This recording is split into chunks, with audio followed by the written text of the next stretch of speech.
besar aja perbuatanmu, kau beri hidupku bagi diriku.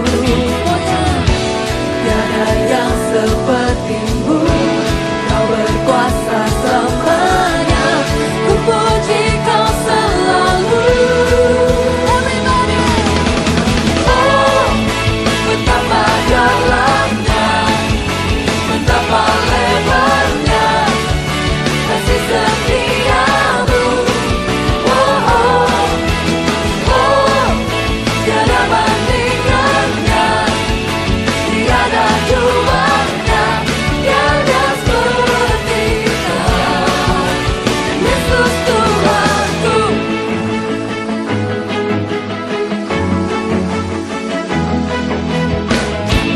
Begitu besar kasih telah tercurah bagi dunia, tiadamu kasih-Mu yang mulia, tiada terselami, besar aja perbuatanmu, kau beri hidupmu bagi diriku. Tiada yang sepertimu, kau berkuasa selamanya, ku puji kau selalu. Shalom, selamat pagi, selamat siang, selamat sore, selamat malam. Siapa tahu adik-adik, teman-teman semua Philadelphia Kids menyaksikan ini nggak di pagi hari. Dari manapun teman-teman semua menyaksikan ini, yuk sama-sama kita beribadah. Kita siapkan hati, pikiran, iman, konsentrasi kita penuh buat beribadah sama Tuhan. Sebelum kita nanti mendengarkan cerita firman Tuhan, yuk kita nyanyi barengan. Sama-sama nyanyi ya, pakai gerakan masing-masing di rumah.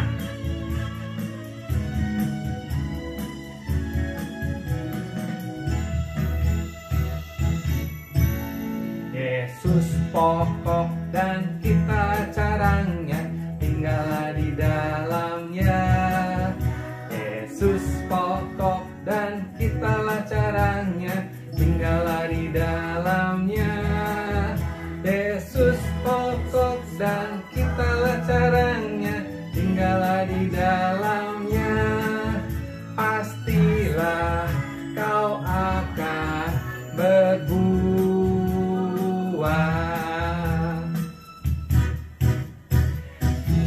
Yesus cintaku, ku cinta kau, kau cinta dia.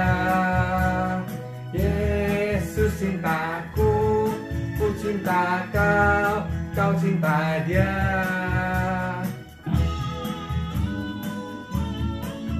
Nah ini lagi ya, kita mulai dari pertama.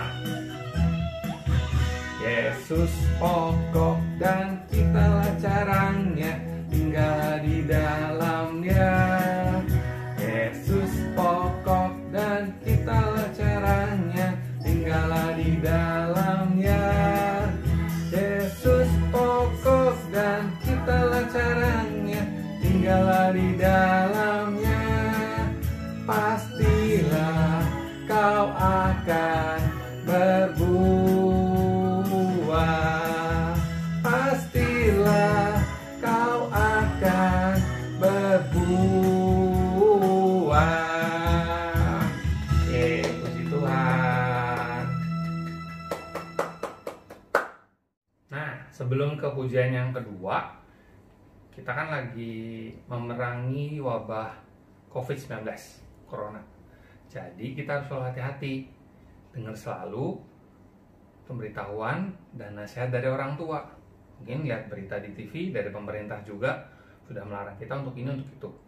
Harus stay di rumah, ya kan?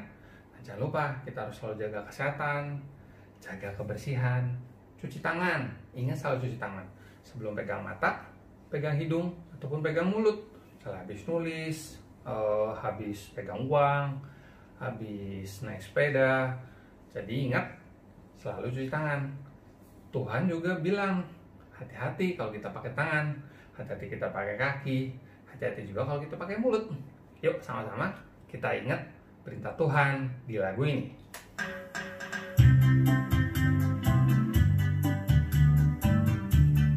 pakai gerakannya, semua pakai gerakan masing-masing di rumah. Gampang, siapa? Hati-hati gunakan tanganmu, hati-hati gunakan tanganmu, karena Bapa di surga melihat ke bawah. Hati-hati gunakan tanganmu, hati-hati gunakan kakimu, hati-hati gunakan kakimu, karena Bapa di surga melihat ke bawah. Hati-hati gunakan kakimu, hati-hati gunakan mulutmu, hati-hati gunakan mulutmu, karena Bapa di surga melihat ke bawah. Hati-hati gunakan mulutmu.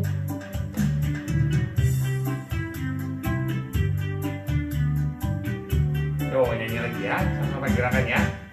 Hati-hati gunakan tanganmu, hati-hati gunakan tanganmu, karena Bapa di surga melihat ke bawah. Hati-hati gunakan tanganmu, hati-hati gunakan kakimu, hati-hati gunakan kakimu, karena Bapa di surga melihat ke bawah. Hati-hati gunakan kakimu, hati-hati gunakan mulutmu, hati-hati gunakan mulutmu, karena Bapa di surga melihat ke bawah. Hati-hati gunakan mulutmu. Amin. Hati-hati gunakan mulutmu. Amin. Puji Tuhan, haleluya. Nah, anak-anak jadi tahu kita harus selalu berhati-hati. Adik-adik, anak-anak semua, yuk sebelum kita mendengarkan cerita firman Tuhan, kita nyanyikan satu lagu lagi, lagu penyembahan kita buat Tuhan. Nanti mungkin liriknya agak sedikit berbeda, jadi kita nyanyikan dengan lirik yang biasa kita nyanyikan di gereja, supaya tumbuh subur ya. Firman Tuhan ku dengar, ku tanam di hatiku, supaya tumbuh subur berbuah lebat. Tuhan tolong padaku. Firman Tuhan ku dengar, ku tanam di hatiku, supaya tumbuh subur berbuah lebat. Tuhan tolong padaku. Firman Tuhan ku dengar, ku tanam di hatiku, supaya tumbuh subur berbuah lebat. Tuhan tolong padaku.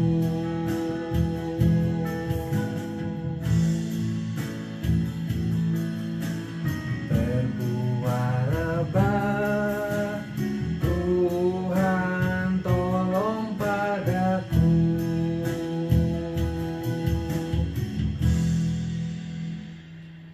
Nah, teman-teman semua, yuk semuanya pejamkan mata, lipat tangannya, semua doa ikuti dari tempatnya masing-masing menyaksikan acara ini, siaran ini. Yuk, jangan ada yang ngintip.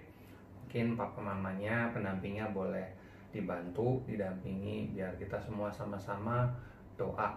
Doanya doa beneran, bukan doa mainan ya. Yuk. Terima kasih Tuhan Yesus Kristus. Kami mengucap syukur buat hari ini, hari Minggu. Kami boleh beribadah lagi, ingin baca firman Tuhan, walaupun belum bisa datang ke gereja. karena sedang ada wabah corona Tuhan.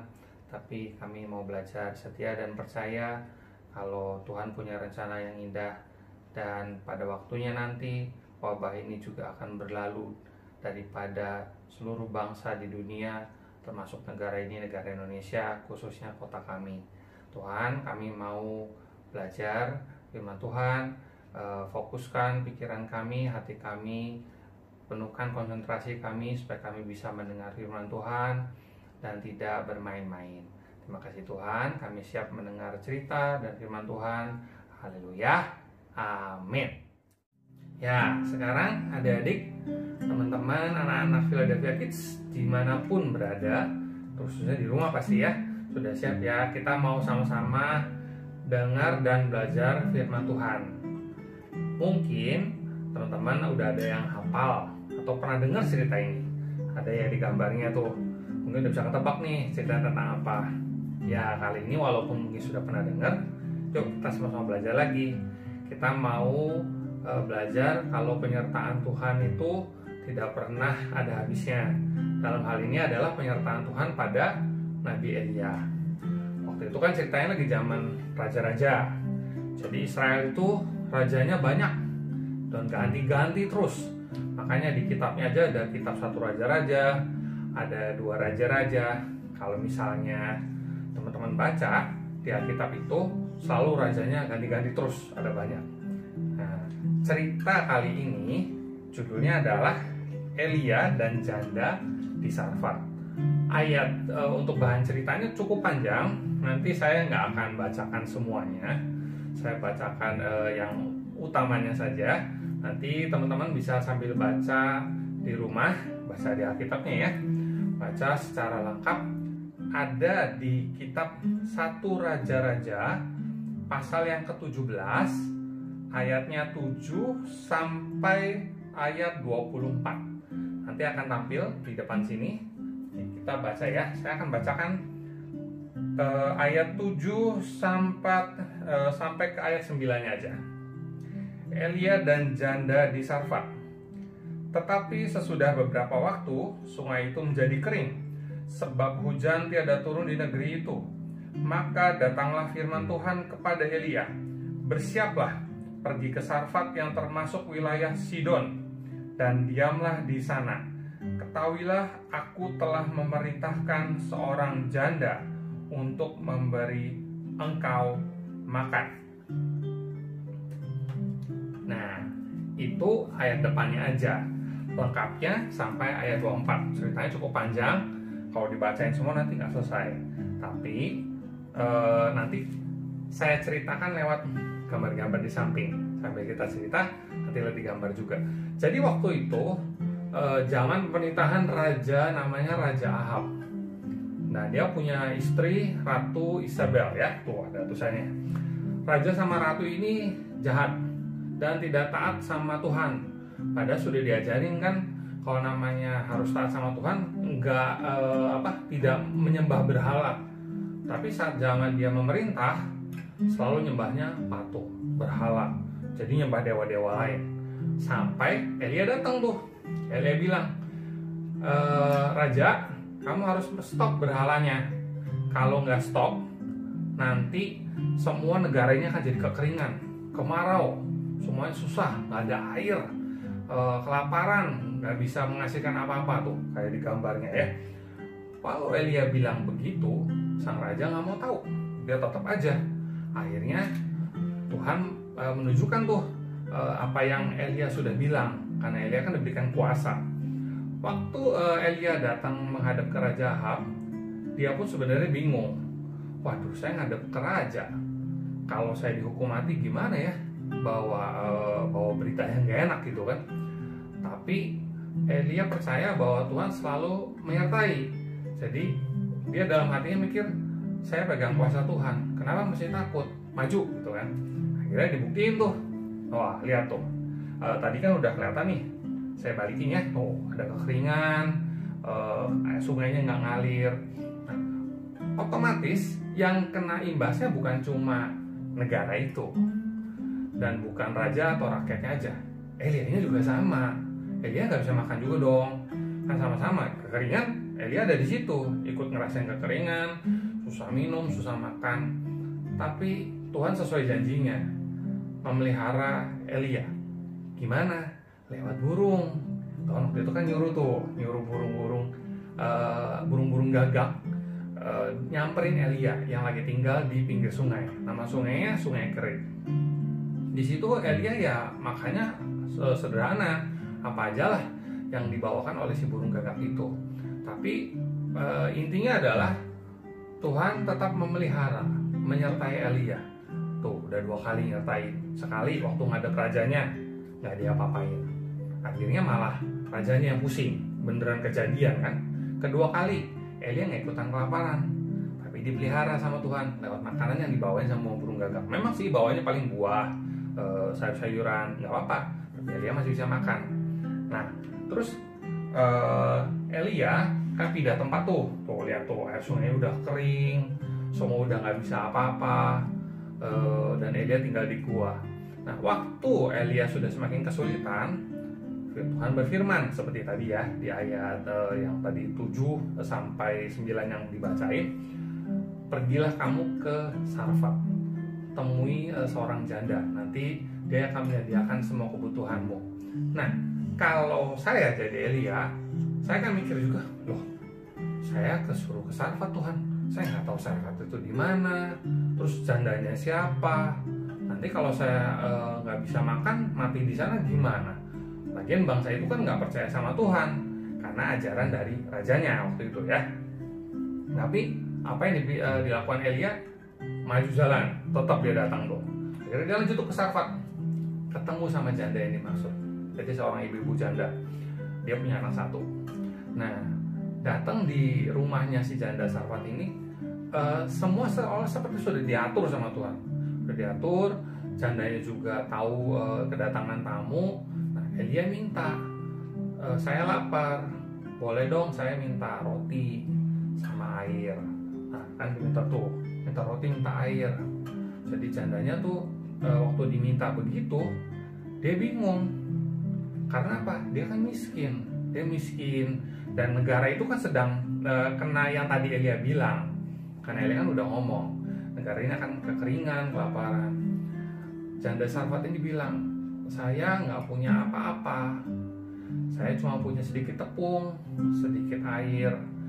Kalau saya makan dari ini, saya bikin sedikit ini, lalu saya makan, ya udah saya cuma bisa makan hari ini, besoknya saya mati. Oh, dia sudah segitu putus asanya tuh, karena udah nggak ada cara lagi gitu untuk hidup. Tapi tahu tuh kan, nah di sini ibu jandanya juga bilang tuh, dia mikir, dia semua udah nggak ada persediaan apa-apa. Kan, gimana saya mau ngasih buat Elia gitu. Cuma Elia bilang, lihat di gambarnya juga ya, Elia bilang, ya sudah, bikinlah dari tepung yang sedikit itu, air yang sedikit itu, olahlah roti sedikit saja, sebisanya kamu, yang penting kasih buat saya. Di situ Tuhan bekerja. Waktu itu Tuhan itu bicara ke si ibu lewat Nabi Elia, dan ibu janda ini dengan sepenuh hatinya, walaupun dia susah, dia ngerasa orang ini adalah orang yang dipercaya sama Tuhan. Walaupun dia masih ragu-ragu ya, namanya juga belum percaya firman Tuhan, diajarin sama rajanya kayak gitu sih, berhala. Tapi dia tergerak mau melakukan. Dia masakin tuh rotinya, kasih buat Nabi Elia. Tuh, tadi digambarkan dikasih. Nah, nih. Terus tahu apa yang terjadi? Karena si ibu memberikan sedikit roti dan airnya yang cuma ala kadarnya itu, Elia pun bilang kan waktu itu, kalau kamu berikan padaku, kamu tidak akan kekurangan, kamu akan berlimpah tepung, roti, air, dan bener aja tuh berlimpah ruah, minyaknya banyak, tepungnya banyak, rotinya banyak, sesuai apa yang sudah Elia bilang. Kenapa? Karena Elia memegang kuasa Tuhan di situ. Dan Elia sekali lagi percaya kalau Tuhan menyertai. Tuh udah 3 kali disertai kan. Dia kelaparan, ketemu janda yang gak dikenal. Terus janda itu mau bikinin makanan walaupun cuma sedikit. Dan Elia menyatakan kuasa Tuhan di situ. Jadinya bisa makan tuh. Oh, dia bisa bikin roti yang banyak, dia bisa makan kenyang, ngasih makan buat anaknya juga yang tinggal satu itu. Jadi di sini Tuhan memberikan penyertaan lagi buat Elia, ditambah satu lagi nih, menyertai janda Sarfat. Tapi kebahagiaan mereka belum tuntas atau tidak bisa berpanjang-panjang, karena nggak lama setelah itu, ada kejadian lagi. Anaknya sakit, anak janda Sarfat ini sakit. Waktu itu Elia udah pulang dulu nih, kan pulang sakit. Dia mikir, aduh anak saya sakit, mesti gimana ya. Dia sempat merasa jangan-jangan nih gara-gara saya terima tamu, ketemu sama orang itu tuh, sama Elia tuh, si bangsa Yahudi tuh, bikin keluarga saya walaupun dapat roti, dapat tepung, dapat minyak yang berlimpah, anak saya jadi sakit. Terus karena sakit, anaknya sampai meninggal. Lah, tapi janda Sarfat ini karena dia dalam hatinya sudah timbul rasa percaya, ada iman di situ, dia cari Nabi Elia. Dia cari Nabi Elia, Nabi, saya minta tolong dong, tolong please ya, datang ke rumah saya, anak saya sakit. Nah, Nabi Elia bilang, nggak usah khawatir, anakmu nggak kenapa-napa. Tapi Nabi Elia juga tetap datang situ, nggak cuma ngomong doang, datengin, didoain. Nabi Elia doain. Dia minta sama Tuhan kesembuhan buat anaknya si janda Sarfat. Karena Elia juga berpikir, saya ingin Tuhan nyatakanlah penyertaan-Mu dalam keluarga janda ini, dan penyertaan-Mu pada saya untuk memberikan mukjizat buat keluarga janda ini. Buatlah anak ini sembuh dan hidup lagi. Supaya apa? Rakyat di situ, masyarakat jadi tahu, oh ajaib sekali ya, benar-benar Tuhannya bangsa Israel nih benar-benar berkuasa gitu. Akhirnya setelah didoain sama Elia nih, kayak di sini ya, tuh sembuh lagi, anaknya sembuh, sehat, ya bersuka cita tuh bareng, bersenang, bersukaria lah, benar-benar happy banget, anaknya sembuh lagi, terus bisa makan bareng, senang-senang bareng. Dari situ si janda Sarfat ini jadi percaya, dia jadi percaya sama firman Tuhan, dia jadi tambah yakin, wah Elia ini benar-benar utusan Tuhan, benar-benar nabi. Ajaran Tuhannya umat Israel yang benar adalah yang ini yang harus saya turutin. Bahwa seorang nabi datang bukan membawa masalah, bukan membawa musibah, bukan membawa kecelakaan ataupun kemalangan, tapi membawakan kabar baik, membawakan keselamatan dan berita sukacita buat bangsa saat itu, khususnya di kota Sarfat. Nah, apa sih yang kita bisa ambil dari cerita Nabi Elia dan janda Sarfat, khususnya pada Nabi Elianya? Seperti yang tadi dari awal saya sudah ceritain, Elia itu selalu disertai sama Tuhan.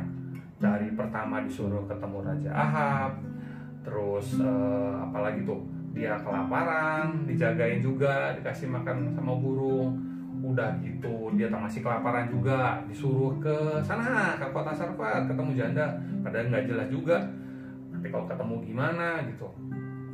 Tapi terus disertai sampai akhirnya dapat makan kan, dapat kenalan, terus bisa nyebarin berita baik. Udah gitu, janda Sarfatnya kenapa-napa, masih kasih penyertaan lagi sama Tuhan. Karena imannya Elia dan imannya si janda Sarfat itu, Elia yang berdoa buat keluarga janda itu, dan atas imannya janda Sarfat ini keluarganya diselamatkan, khususnya anaknya yang sakit dan sampai mati. Jadi teman-teman adik-adik semua, seperti cerita minggu lalu kalau nonton ya tentang Yusuf, Om Indra kan bilang tuh, Yusuf itu disertai Tuhan amat sangat, dari susah, diculik ya, dicemplungin ke sumur, terus dipenjara, difitnah, sampai akhirnya dia jadi penguasa di Mesir. Itu dia selalu disertai. Sama Nabi Elia seperti Yusuf, karena dia patuh, dia taat sama Tuhan, dia ingat selalu disuruh apa ya nurut gitu. Walaupun ada keraguan di hati sebagai manusia, tapi imannya dia menyatakan saya harus nurut Tuhan, nanti pasti disertai. Lah, keyakinannya itu membuat penyertaan Tuhan tidak pernah pergi dari Nabi Elia, dan juga akhirnya melimpah juga pada ibu janda Sarfat tadi. Teman-teman di rumah, semua adik-adik sama, berbuatlah, bertingkah lakulah, tirulah seperti cerita Yusuf di minggu lalu, atau seperti Nabi Elia, atau bahkan seperti Jehoshafat yang awalnya nggak percaya, tapi karena imannya dan patuh nurut sama Tuhan, perintah Tuhan, akhirnya penyertaannya nggak pernah lewat. Jadi teman-teman juga di rumah misalnya sudah dibilang nih sama orang tua, jangan bandel, jangan keluar rumah, sabar di rumah dulu, jangan main aja. Ingat, ini lagi corona, nurut dong. Kenapa? Karena kalau nggak nurut nanti tertular, sakit, wah sakit semuanya. Nah di situ saat kita menurut dan saat kita patuh kepada orang tua, karena orang tua adalah kan perpanjangan tangan dari Tuhan juga. Tuhan ajarkan ke kita kepatuhan, tetap setia, tetap berdoa, tetap yakin, tetap percaya. Kita lakukan usaha kita sebagai manusia, misalnya ya tinggal di rumah, nggak bandel, lakukan semua hal-hal yang untuk menjaga kebersihan diri. Otomatis nanti penyertaan Tuhan pun akan selalu ada bareng sama kita, gitu ya. Jadi jangan lupa ingat selalu doa, selalu taat, baca firman juga. Nah, untuk ayat hafalan kali ini, yuk kita baca sama-sama ya. Saya ambil kitab buku. Teman-teman baca di Alkitabnya masing-masing. Nanti kalau yang nggak ada bisa lihat di layar di depan ini nanti ya. Ayatnya diambil dari Yesaya 59 ayat 1 ya. Saya ulang ya. Yesaya 59 ayat 1. Kalau udah ketemu, yuk kita baca barengan ya. 1, 2, 3. Sesungguhnya tangan Tuhan tidak kurang panjang untuk menyelamatkan, dan pendengarannya tidak kurang tajam untuk mendengar. Ulang ya. Yesaya 59 ayat 1.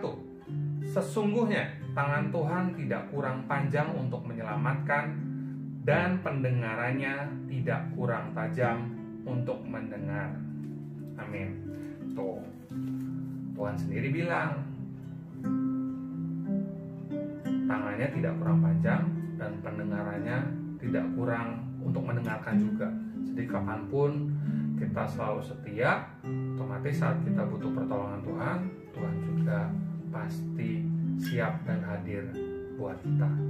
Yuk semuanya sekarang lipat tangan, tutup mata, kita mau doa lagi atas semua firman yang sudah kita pelajari hari ini. Dan jangan lupa minggu depan tetap ikut ikut ibadah secara online Philadelphia Kids, belajar firman, jangan pernah bosan ya. Yuk semua mari kita berdoa. Terima kasih Tuhan Yesus Kristus, kami sudah belajar sedikit banyak tentang firman Tuhan. Kami mau belajar bisa seperti Nabi Elia Tuhan, bisa seperti Ibu Janda Sarfat, di mana karena iman, keyakinan, dan keteguhan serta kepatuhannya, Tuhan sudah memberikan penyertaan selalu dalam hidup mereka, khususnya Nabi Elia. Kami mau belajar dalam hidup kami bisa taat, kami bisa tetap selalu beribadah, dan kami mau agar penyertaan Tuhan selalu ada dalam hidup kami, keluarga kami, sampai selama-lamanya. Tuhan, kami berdoa untuk semua teman-teman, keluarga, kota ini, bangsa ini Tuhan, yang sedang menghadapi wabah corona. Kami berdoa, kami tidak lupa mendoakan semua pemerintah, baik tenaga kesehatan dan semua bagian-bagian dalam masyarakat yang sedang berjuang. Kami percaya Tuhan juga turun tangan, memberikan yang terbaik untuk pemulihan di bangsa ini, negara ini, dan juga kota ini.